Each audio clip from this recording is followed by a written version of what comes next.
नमस्कार, मैं अभय कुमार आपका स्वागत करता हूं अपने फेसबुक पेज के माध्यम से। अभय कुमार सर एंड हमारा जो यूट्यूब चैनल है biology by Abhay Kumar sir के माध्यम से भी आपका स्वागत करता हूं। आज ये वीडियो प्रत्येक दिन अपने फेसबुक पे भी आ रही है और यूट्यूब चैनल पर भी। तो अब मैं ये कहना चाहता हूँ, आप हमें दोनों जगह सपोर्ट कर सकते हैं। ठीक है, हमारा फेसबुक पेज है @Abhay Kumar sir and YouTube channel है हमारा biology by Abhay Kumar sir. आप जरूर इसे शेयर करेंगे, सर्च करेंगे तो जरूर आएगा। ठीक है, तो आज का जो टॉपिक है बेटा, फर्स्ट चैप्टर है, क्लास 11th का चल रहा है। ठीक है, क्लास 11th या हम बोल सकते हैं क्लास 11 हिंदी मीडियम में। ठीक, कक्षा 11 के लिए है, जीव विज्ञान क्लासेस हैं, डेली बेसिस क्लासेस आ रही है।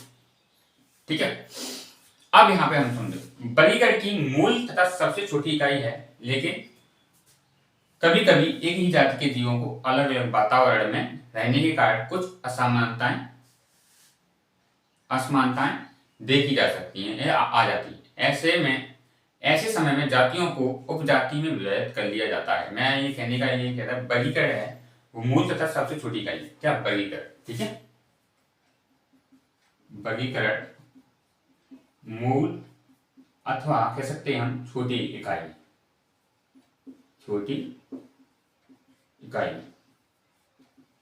ठीक है, छोटी इकाई है।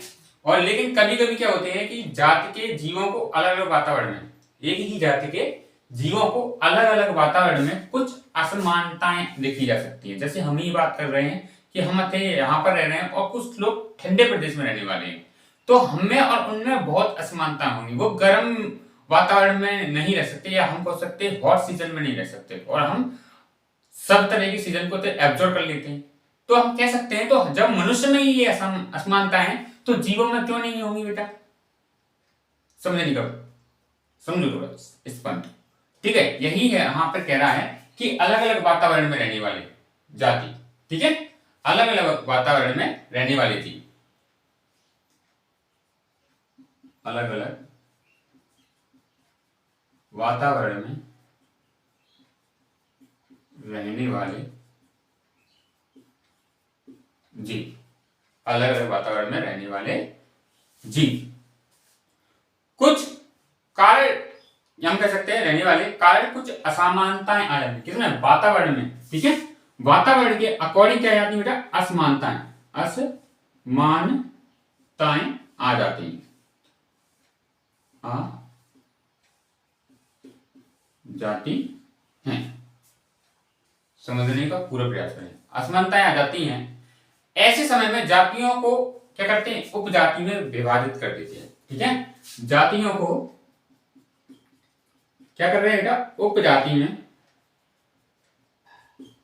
में विभाजित कर देते हैं, विभाजित कर देते हैं। ये चीज आपको यहां पर समझ में आई होगी। इसको उपजाति को क्या कर रहे हैं?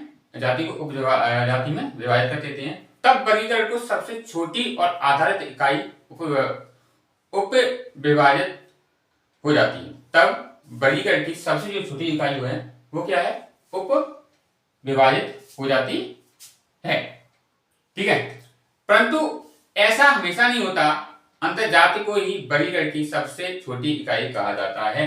जाति को ही क्या होता है बेटा? वर्गीकरण की सबसे छोटी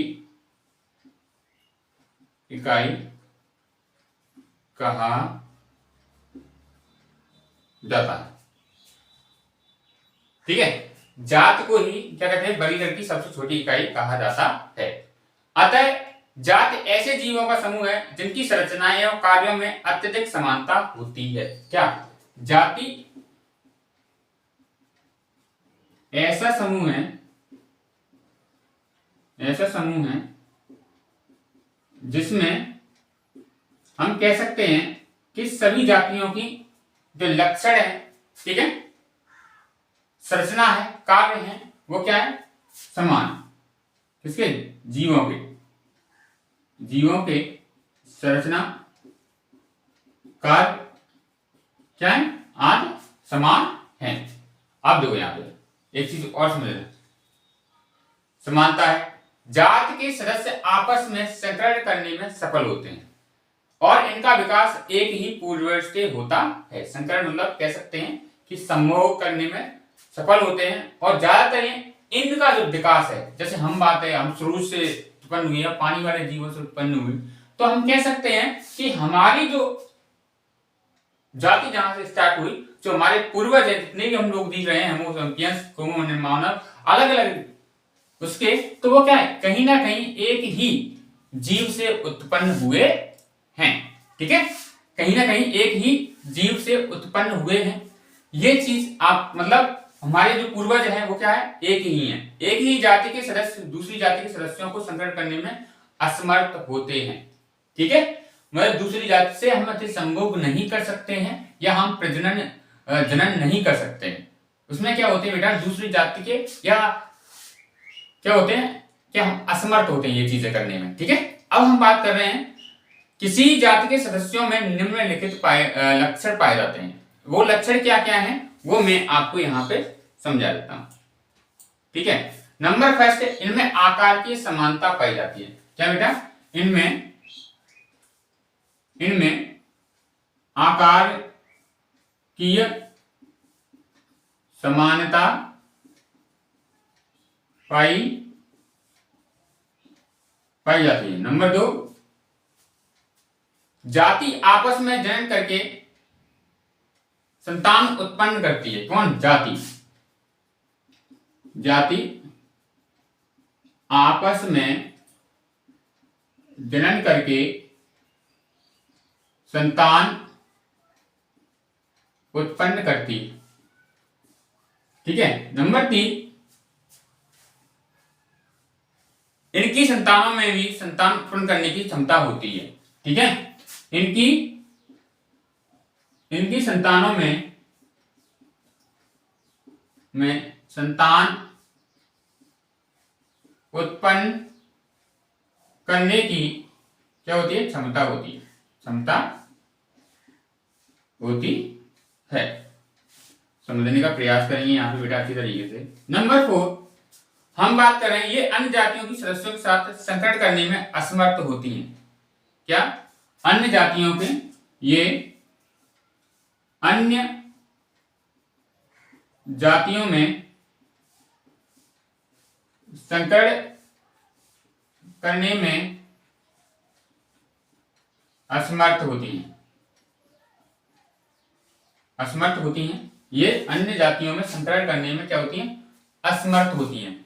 ठीक है, प्लस हम कह सकते हैं उदाहरण मेजिफेर इंडिका, आम, सोलेनम टिविसम आलू या पैंथर लियो, इन तीनों के नामों में इंडिका, टिविरोसम तथा लियो जाति संकेत पद है।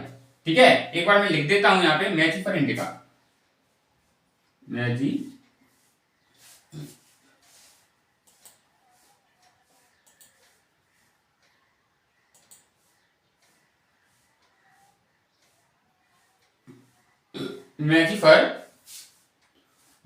इंडिका,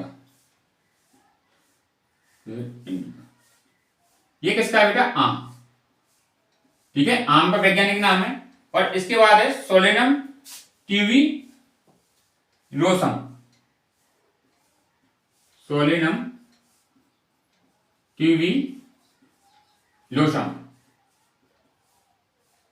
ठीक है, रोसम है, सॉरी यहां पे मिस्टेक है, रोसम। अब देखो लियो जाति, पैंथर लियो,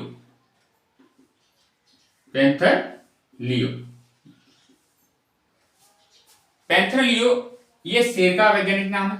ठीक है, सोलेनम टिविरोसम, ये हम कह सकते हैं बेटा कि ये आलू का वैज्ञानिक नाम है। तो इनके जो पीछे नाम लिखे हुए हैं, ठीक है, सॉरी नाम लिखे हुए हैं, अच्छा लिखा है, तो ये क्या बेटा? ये जाति के संकेत पद है। किसके बेटा? हम कह सकते हैं ये जाति के संकेत पद है। मैंने आपको बताया था जाति के संकेत पद हैं। मैंने आपको एक बताया था जब जाति पढ़ाया था कि इसमें दो नामों से बना हुआ है, एक तो वंश को थे दर्शाता और एक जाति को। तो ये दो नामों से मिलकर बना है, तो हम कह सकते हैं कि उस पीछे वाले जो नाम है वो किसको विभक्त कर रहे हैं या किसको दर्शा रहे हैं बेटा, जात को दर्शा रहे हैं। किसको? जात को। जबकि इन तीनों शब्दों का पहला शब्द मैजीफेयर, सोलिनम एवं पैंथर वंश की प्रदर्शित करता है। मैजीफेयर मतलब इन तीनों का जो पहला शब्द है वो किसको प्रदर्शित कर रहा है, एक ही वंश को प्रदर्शित कर रहा है। ठीक है। ऐसे ही मनुष्य के लिए वैज्ञानिक नाम क्या है, होमो सेपियंस है, और जिनमें होमो का सेपियंस जात को दर्शाता है। होमो किसको दर्शाता है, सेपियंस जात को दर्शाता है। ठीक है। मनुष्य का वैज्ञानिक नाम क्या है बेटा, मनुष्य का वैज्ञानिक नाम है बेटा होमो सेपियंस, होमो सेपियंस। पर यहां पर जो होमो है वो किसको दर्शा रहा है, एक स्पेशली वंश को दर्शा रहा है, या हम कह सकते हैं, और सेपियंस किसको दर्शा रहा है, एक जाति को दर्शा रहा है। किसको बेटा, एक जाति को। तो मैं आपसे एक चीज कहना चाहता हूं कि ये वाला जो टॉपिक है आपका, वो आपको अच्छी तरीके से समझ में आया होगा, आशा करता हूं। ठीक है। तो वीडियो आप लाइक करते रहिएगा, शेयर करते रहिएगा, फॉलो कीजिएगा हमें ज्यादा से ज्यादा। और ऐसे ही अब हमारा जो नेक्स्ट आएगा वो आएगा बेटा वंश, उसके बाद कुल गढ़, ऐसे ही फैमिली, ऐसे ही वीडियो आती रहेंगी। और इस टॉपिक को हम 1 से 2 दिन में ही खत्म करेंगे। फिर हम पढ़ेंगे बेटा कुछ सेकंड चैप्टर स्टार्ट करेंगे। सेकंड चैप्टर में भी हम अच्छी तरीके से पढ़ाने का प्रयास करेंगे। तो वीडियो देखने के लिए बेटा आपका बहुत बहुत धन्यवाद। Thank you very much.